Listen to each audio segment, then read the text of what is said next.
Welcome back to Embracing Your Greatness. I'm your guest, Christina King, and my guest today is Kristen Bird. She is the youth director over at Most Blessed Sacrament Parish in Oshkosh, Wisconsin. Kristen, we were getting into the reality television stuff, and I'm excited to talk about that because as soon as I started asking you, hey, have you ever seen like Jersey Shore? And you're like, oh, like LA Inc. And as soon as you were, I'm like, okay, good, because I really want to talk about reality television, especially the programming coming off of MTV, because don't I think you believe as I do is it's really formulating the minds and shaping the youth of America into the future adults they're going to be running around in the world. And I want to get your take on what you think that's going to look like based on these reality programs we're seeing.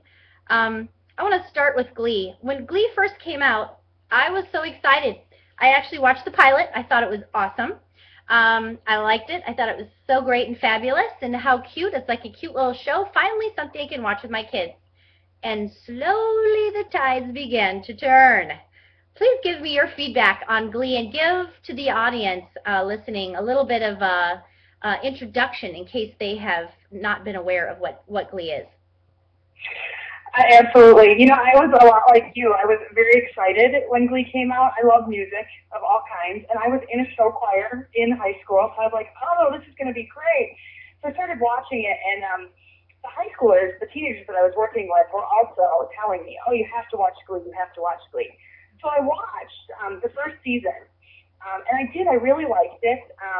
Until, like you said, so it's all about this high school where this, I guess, show choir is trying to get off the ground, and it's about the people in the show choir and how, their relationships with each other and their relationships with other people and how well they perform and the fights that they have to fight sometimes to get space or funding or all that, given the sports and things that are going on in the school as well. Which I think is kind of what drew high schoolers to it, because a lot of it was, yeah, there's a lot of the typical high school drama in it. It's something they could relate to. But like you said, it started to go downhill. It started to devolve into a lot of what we see in all these other shows. A lot of the reasons why I don't watch a lot of television, because it's just over and over again, it's dealing with the issues of homosexuality and of not being chaste and modest, and teenage girls, especially the way that those girls put themselves out there for the sake of boys and just to get attention and really turn themselves into objects so that they can be noticed by a boy. And what happened was, I think Glee had a perfect format to be able to call teenagers to something a little greater.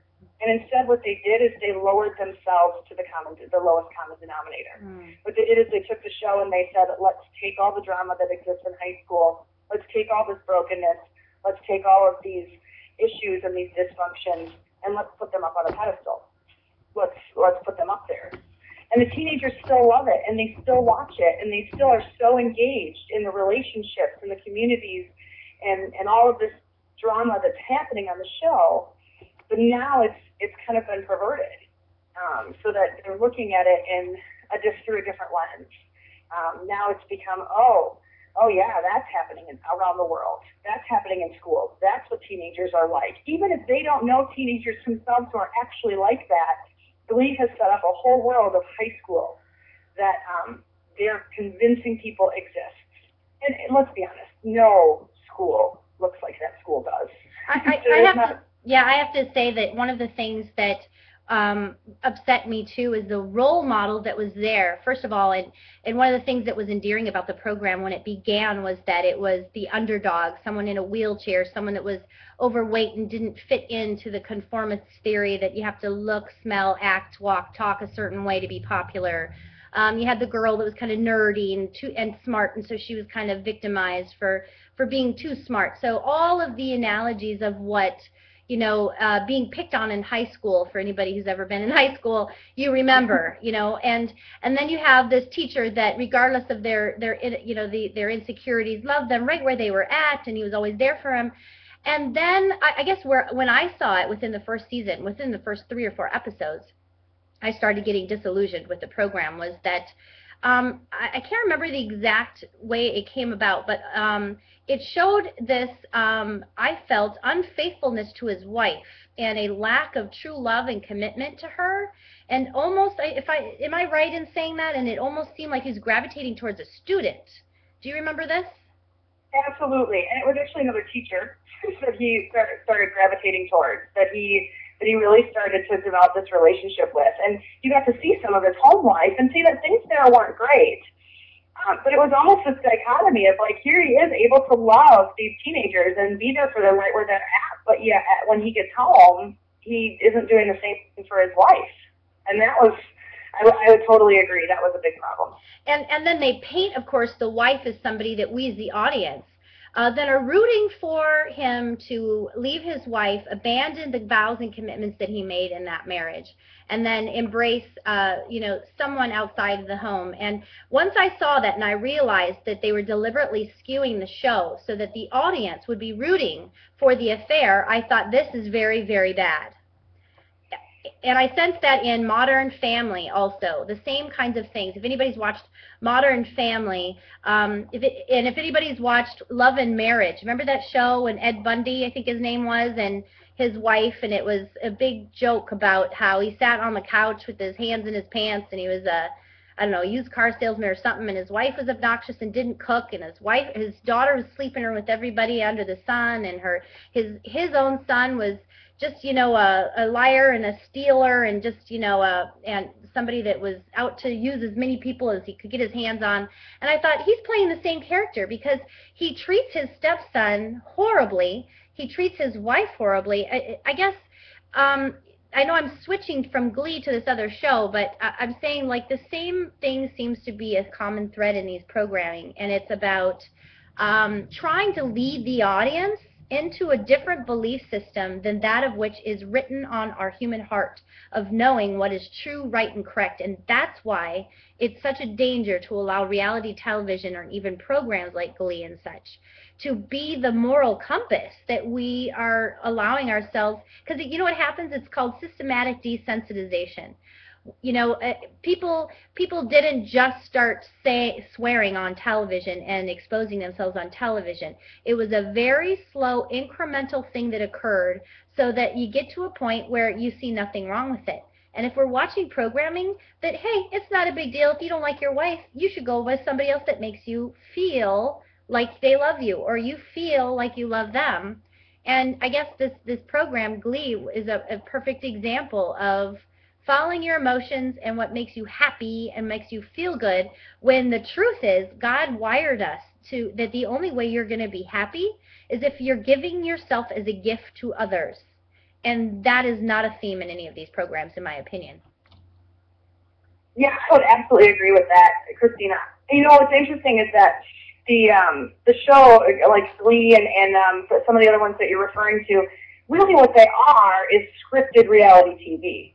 Because it's trying to take you into the real, what's supposedly the real life of someone, the real high school or the real family or any of that. And it just, shows, like you said, all these values. But the reason people are drawn to it, and with high schoolers and teenagers specifically, the reason they are drawn to these shows is because they just crave to see that they are not alone in their brokenness.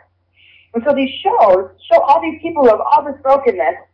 And instead of then giving them a way through the brokenness, what they do is they say, it's okay, just sit and wallow and be broken. and don't worry about it. Just be there. Be unhappy and everything, and that's what the shows teach them. And so the problem is they are originally drawn to the show because they're like, oh, look, someone I can relate to, someone who is struggling with whatever issues of rejection or abandonment or failure, whatever it is.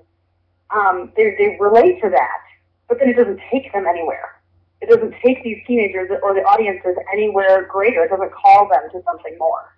The show LA Inc., you were talking about that. What is your opinions on the show LA Inc.? And for those of you who have never heard of LA Inc., it's another program. This one is where it's a tattoo parlor, and they just tattoo people all day long and each other, and they have conversations about tattooing. I mean, there's more to it, but why don't you give me some of your insights on that show? It's quite popular. Um, I think there's LA Ink, and then there's like 2 more shows on this, isn't there? there's a Miami Ink, and I think there's another name of the other one. But the tattooing thing is a whole different. It's a whole subculture, and it used to be a pretty deep subculture. We didn't see a lot of it, and it's coming out more now. I think anyway. I see a lot more of these tattoo people, and one of the things that kind of at least I've seen is the idea that once you get a tattoo, you get one, you want to come back for more. You want to keep getting it. You want to keep doing it. And again, I think it's that whole.